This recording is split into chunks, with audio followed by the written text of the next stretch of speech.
Situasi di Timur Tengah kembali memanas, manakala milisi Hamas saling jual beli serangan dengan pasukan Israel.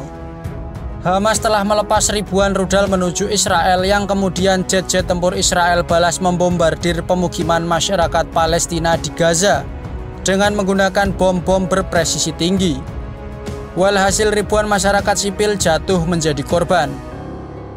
Alasan Hamas melancarkan serangan diperkirakan adalah untuk membalas berbagai tekanan dan serangan yang dilakukan Israel terhadap Palestina selama bertahun-tahun.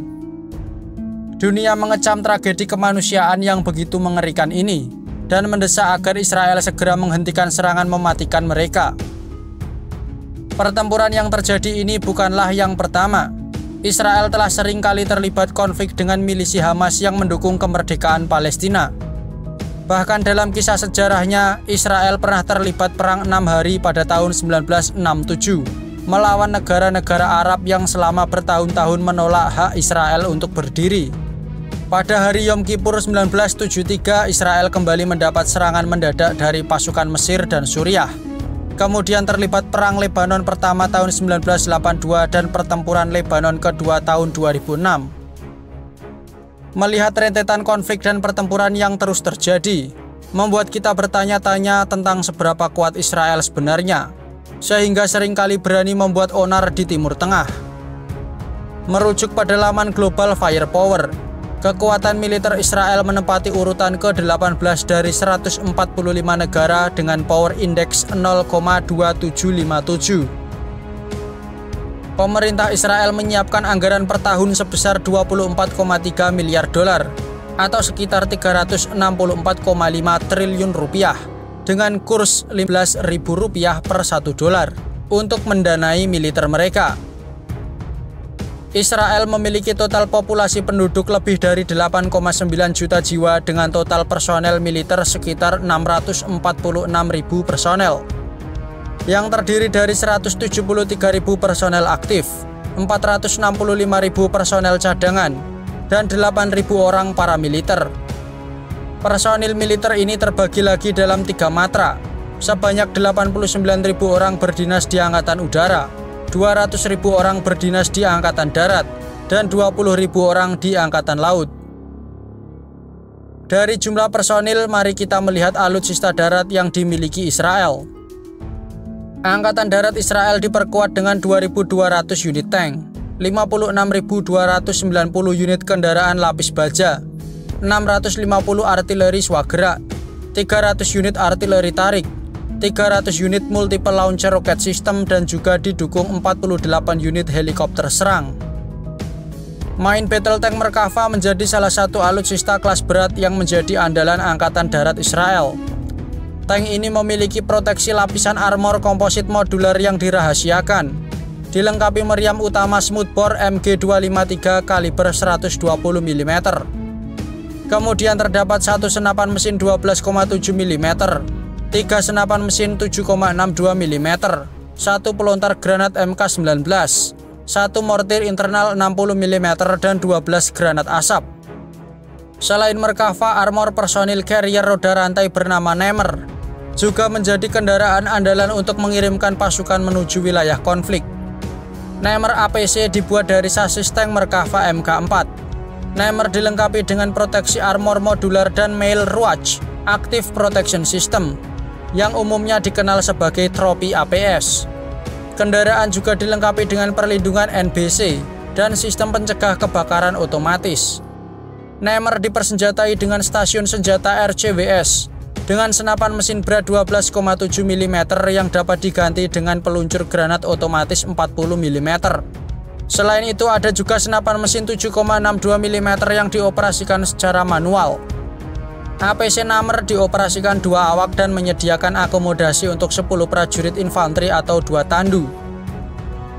Dari Angkatan Darat, mari berpindah ke Angkatan Udara. Angkatan Udara Israel saat ini menjadi salah satu angkatan udara terkuat di Timur Tengah. Angkatan Udara Israel diperkuat dengan 241 unit pesawat tempur, 32 unit pesawat serang, 15 unit pesawat kargo, 153 pesawat latih, 23 pesawat misi khusus, 11 pesawat tanker, dan 126 unit helikopter. jet tempur F-15I Ra'ams menjadi salah satu algojo yang seringkali ditugaskan untuk membombardir bangunan-bangunan di Palestina. F-15 mampu melesat hingga kecepatan maksimum mencapai Mach 2,5 dengan jangkauan ferry mencapai 5.600 km dengan bahan bakar eksternal. F-15 juga dipersenjatai dengan satu meriam M61A1 kaliber 20 mm. Badan dan sayap pesawat dilengkapi dengan 10 centelan senjata dengan kapasitas 7.300 kg dan mampu membawa berbagai jenis rudal dan bom berpresisi tinggi. Belum lagi Angkatan Udara Israel juga dilengkapi dengan pesawat tempur siluman generasi 5 F-35I Adir dan pesawat tempur F-16I Sufa. Bicara soal Angkatan Udara kurang lengkap bila tak membahas soal sistem pertahanan udara yang dimiliki. Israel memiliki sistem rudal pertahanan udara canggih yang disebut Iron Dome. Sistem ini dinilai sebagai salah satu sistem pertahanan udara tercanggih di dunia. Sistem ini dirancang untuk mencegah dan menghancurkan roket jarak pendek dan peluru artileri yang ditembakkan dari jarak 4 km hingga 70 km. Setiap sistem Iron Dome dilengkapi dengan radar pendeteksi dan pelacakan, battle management and weapon control, dan peluncur yang berisi 20 rudal pencegat tamir. Mengingat tingkat kecanggihan yang dimiliki sistem Iron Dome, finansial menjadi kekurangan dari rudal ini sendiri, yang mana biaya operasional per unitnya dapat mencapai 50 juta dolar per baterai, atau sekitar 100.000 hingga 150.000 dolar dalam sekali intersepsi. Bergeser dari Angkatan Udara, kita lihat seberapa kuat Angkatan Laut Israel. Tak seperti Angkatan Udara yang diperkaya dengan ratusan pesawat tempur canggih, Angkatan Laut Israel justru hanya diperkuat oleh sejumlah inventaris Angkatan Laut. Di antaranya adalah 5 unit kapal selam, 7 unit korvet, dan 40 unit kapal patroli. Angkatan Laut Israel tidak memiliki kapal fregat, destroyer maupun kapal induk. Meskipun begitu, alutsista Laut Israel ini tak bisa dianggap remeh. Korvet Sa'ar 6 misalnya, sebagai kapal korvet seberat 1.900 ton, dilengkapi dengan persenjataan berupa 32 shell VLS rudal Barak 8 surface to air missile, 40 shell VLS rudal Sea Dome, 16 rudal anti kapal Gabriel V, dan 2 tabung peluncur torpedo kaliber 324 mm. Kemudian 1 meriam otomelara kaliber 76 mm dan 2 RCWS Typhoon Weapon Station. Sedangkan armada bawah laut mereka yakni kapal selam kelas Dolphin, yang merupakan kapal selam diesel listrik seberat 1.900 ton, dapat membawa 6 tabung peluncur torpedo kaliber 533 mm dan 4 tabung peluncur torpedo kaliber 650 mm. Itu dia tadi sejumlah kekuatan militer yang saat ini memperkuat Israel. Akan tetapi sekuat dan sebesar apapun militer suatu negara, tetap tidak bisa dibenarkan jika melakukan penyerangan secara membabi buta terhadap warga sipil. Perang telah diatur dalam hukum internasional dan sebisa mungkin harus segera diakhiri. Karena bukan masalah siapa yang menang ataupun siapa yang kalah, akan tetapi nasib masyarakat sipil yang pada akhirnya menjadi korban.